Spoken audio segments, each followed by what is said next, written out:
المعصب شبيه الغزال، يا عروس يبان النور في خدها، وردة كل ما تطلع يميل الظلام، من فخامة جمال الزين من قدها.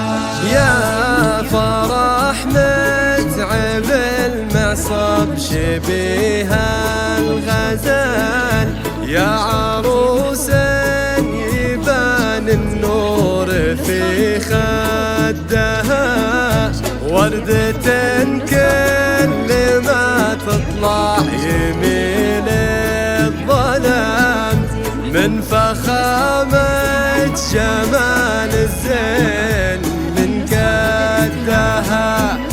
والله ان الحلا والملح فوق الدلال، يا قصيدي أمانة بوصفها بالدها، شيخة الكل مطنوخة معاني جمال، تستفز القوى في بريقها وشهدها.